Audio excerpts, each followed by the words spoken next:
So my talk today is entitled, Won't You Be My Neighbor? But much more. It's a bigger neighborhood. So Fred Rogers, who was born in 1928 and passed away in 2003, was an American television personality, as I'm sure you all know. He was a musician, a puppeteer, a writer, producer, and a Presbyterian minister. That part isn't often known. And no, he was not in the military. And he was known as the creator, the composer, the producer, the head writer, showrunner, and host of the popular preschool television show, Mr. Rogers' Neighborhood. Okay, show of hands, how many of you watched?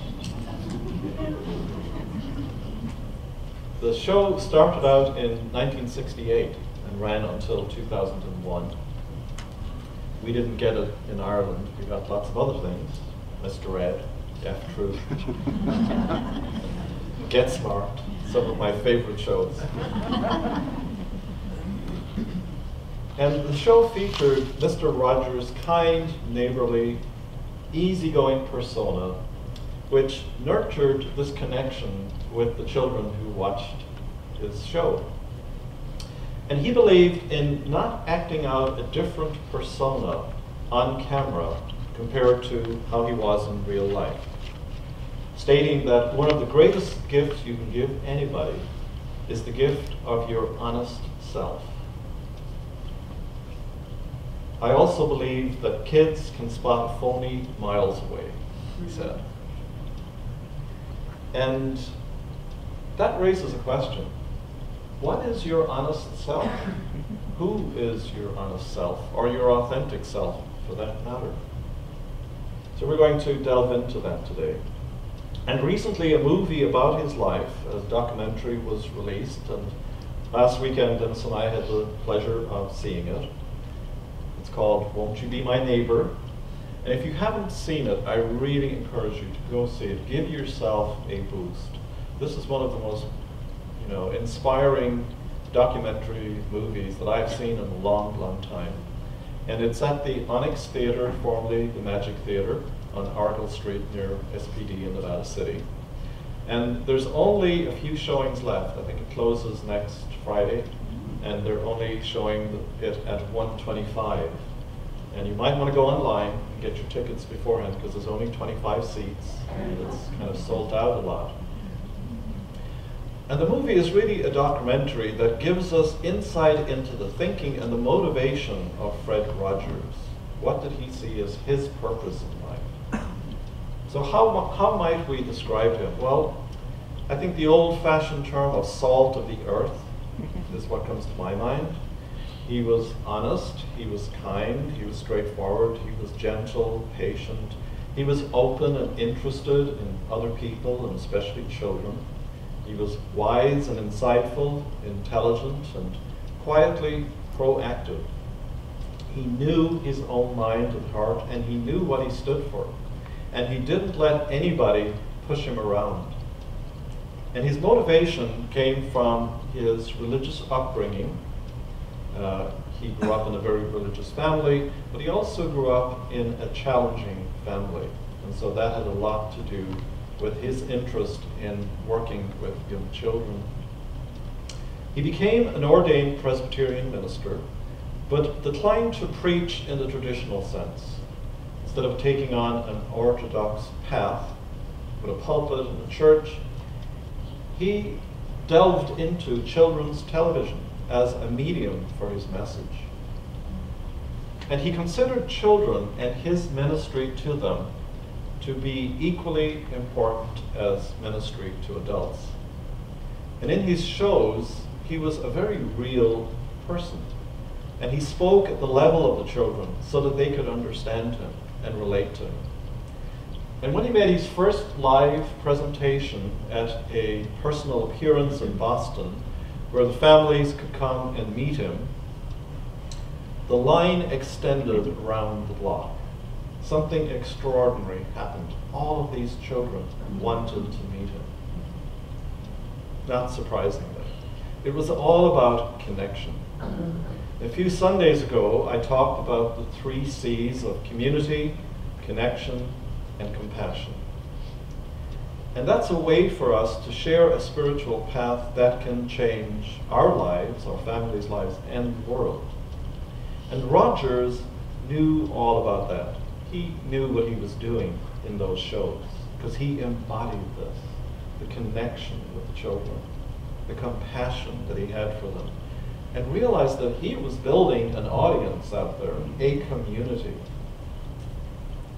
And he built a community of children and their parents through that connection with the children, using this medium, new medium of TV. And his message was always one of compassion, of kindness and caring. And so a whole generation of children were schooled in how to be upstanding citizens of this country by living lives of authenticity, of honesty, of concern and care for other people and their feelings. And in reality, each one of us here this morning is a broadcaster. Not on TV or not on the radio perhaps, but we are each broadcasting a message through the medium of our mind, our voice and our words, and our personality. Right now, as we sit here, the air around us is full, it's filled with radio signals from radio stations, CB radios, cell towers, cell phones, TV antennas, etc. We are being bombarded with signals that carry sounds and pictures that we don't necessarily see. But more importantly, we are also being bombarded by the emotional, the mental, and the psychic energies of everybody in this room. Each of us is both a receiver and a transmitter of energy. And whatever accumulation of energy that we have developed over our lifetime is a vibration or a state that we have developed and that we are now broadcasting in this moment as our presence through our bodies and out into what we commonly call our aura. We're not always aware of that until we meet someone perhaps who we have a reaction to, and we sense that their energy, especially if it appears threatening or unpleasant, is really having an effect on us. I had a really big example of this. Well, it was the first time I think I really had the experience. I was in London in 1979. My brother used to play lawn bowls for the London Irish Club, and they were playing against the Wimbledon lawn tennis and lawn bowling club. So I got to go there. And I was in a room about this size. There were probably 100 or more people in the room, and was talking with someone. And I suddenly felt this chill in the back of my head, on my neck. And it was like one of those shivers. And I turned around and I looked, and there was a lady at the far corner of the room glaring at me with the most angry look, hate-filled energy. I have no idea who she was, but I felt her energy. I wasn't even looking in her direction. And so I imagine that most of us here understand then the meaning of the phrase namaste. Loosely translated means, I behold the divine in you. Mr. Rogers may or may not have been familiar with that phrase, but he for sure knew about recognizing the preciousness and the innocence in everybody he encountered, and especially in the little children. Because he valued their feelings as if they were adults, something that we don't always do. And children knew that from him. They knew that he took them seriously. There's one beautiful piece in the movie where this girl who has a lot of mental, physical challenges is trying to express herself to him. And he's just there giving her his undivided attention. And when she gives him the painting, he says, you know, something like, how magnificent. The little girl she just lights up. It's wonderful. He was valuing them as individual human beings, not as many me's or many you's, as many people do. He was all about reaching out to others so that they felt that they were a neighbor, a valued neighbor, and not a stranger or a foreigner. And the attention and respect that he had, those were his tools that he used to create the connection. And he gave a master class in how to do that in every one of his TV shows. But he also did it in life. And again, that's revealed in the movie, that the people that he worked with behind the scenes, all of them will tell you that that's how he was with them in real life, just the way he was with the children. Who he was on screen was the same as who he was off screen. And last week I was talking about the gift of our presence. And again, Mr. Rogers was an expert in being fully present. He welcomed who and whatever showed up right in front of him with a warm welcome and acceptance. And he was wonderful in the way that he held people's eye contact. He used his eyes to give energy, to touch them. And the power of his presence is exemplified in the documentary when congressional hearings were held about cutting funding for PBS. And the committee, they show you the real footage, was chaired by a rather nasty and mean-spirited senator who was clearly in favor of cutting the funding for PBS. And he was really disrespecting the people who were giving testimony and telling them to cut short, the 10 pages that he wasn't interested, just give it to me and I'll read it. And you could tell he wasn't in the slightest bit interested. And up stepped Mr. Rogers. And in a few minutes of speaking respectfully, clearly, and gently, he made the case for the funding by articulating how a whole generation of children could be taught important values through children's TV. And as if by magic, the senator said to the stunned room, "Well, I guess you've got your funding." Complete turnaround. And Fred Rogers was a wise man. He knew what was right and true, and he stood up for it. He was a man then of power because of that, and he carried great influence. And because he knew what was true, he was able to stand in that truth and express it in that moment before the senators. And it swayed them. It brought out the truth and made it clear for them in turn, and allowed them to stand in the truth also. When I see you in your truth, when I behold you in the truth of your full nature, and nothing less, otherwise called your innocence, when I stand in the knowing of your identity in the deepest truth of your being, then I change my reality by how I see things, and I influence yours. You pick up my vibe about how I'm seeing you. Just like I picked up the bad vibe of the lady in London. Just like the children picked up the vibe of respect that Fred Rogers was sharing with them. You pick up the vibe of those who are seeing you in your divine reality. That's honestly who you are. That's authentically who you are. And you can do the same for others. That's the amazing power that we have. This is one of the most powerful practices that we can take on every day. I know who I truly am, and I recognize who you are too. And in doing so, liberate you from any darkness that you may be living in. So let me ask you a very important and powerful question. Who is the number one person in your life right now who you would damn, who you would consider not to be divine, who you would deny and would claim are outside of the light. I want you to note who that is. We'll come back to it in a bit. Mr. Rogers' Neighborhood won 4 Emmy Awards, and Rogers himself was presented with a Lifetime Achievement Award in 1997 at the Daytime Emmys. And it was described as follows in Esquire magazine.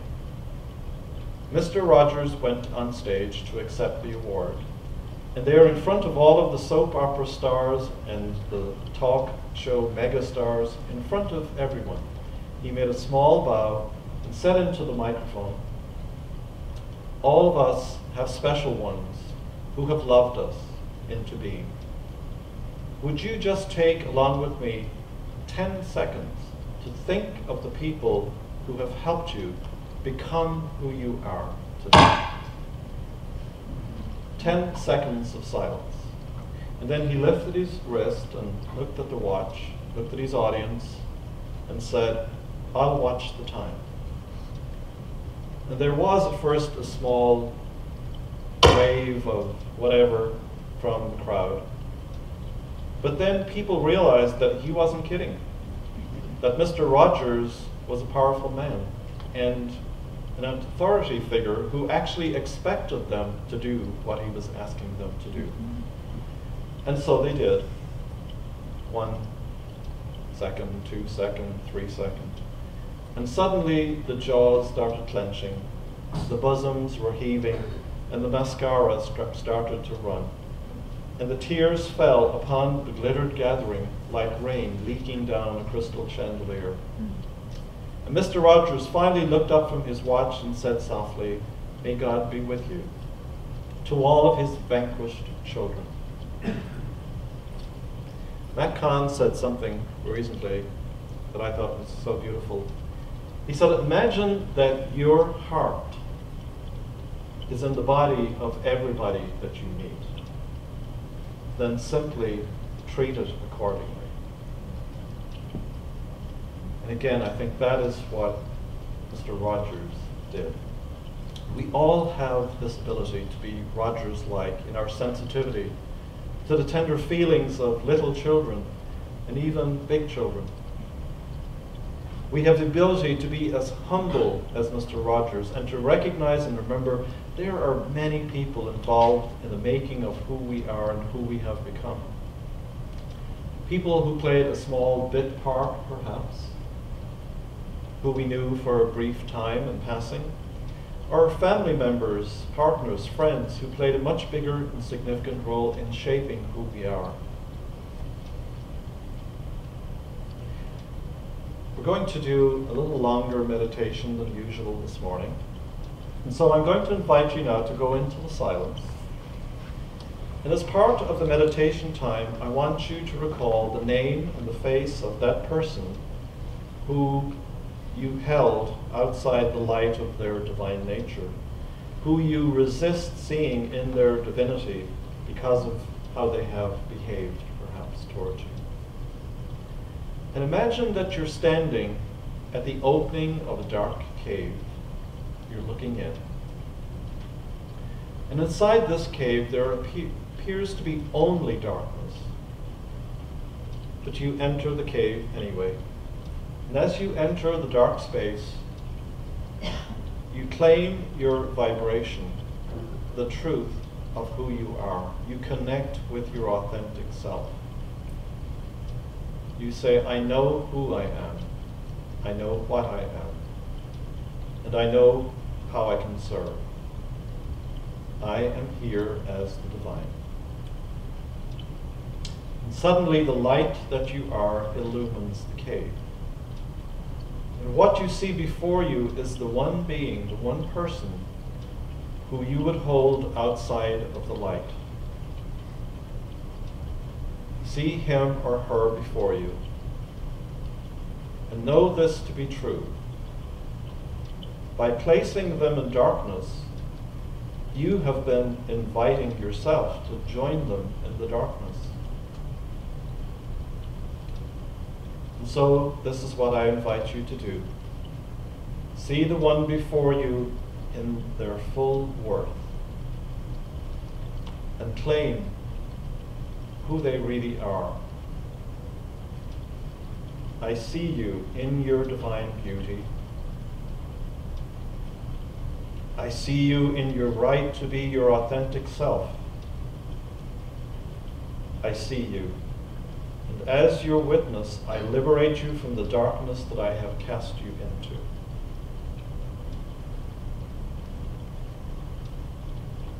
And so then you just simply hold out your hand and you lead them out of the cave into the light. So we must understand that by leading another to the light that you have placed in darkness, you free yourself from the darkness of your cave. Every time you think of that being, you step into the cave with them, and you see them in the light, and you set them free. Finally, I invite us now to connect, to remember and appreciate those who for a time showed up in our lives to be with us, to lead us, to guide us, educate us, comfort us, nourish us, love us. We recognize their humanness, but we also look deeper to the Spirit of the Divine who lives or lived in them and reached out to be present and touch us. This was or is the Divine in human form being present to us, for us. Let us behold the Divine at work in our lives through these people. Let us remember and give thanks, recalling that our hearts are within them and all we need. And so it is.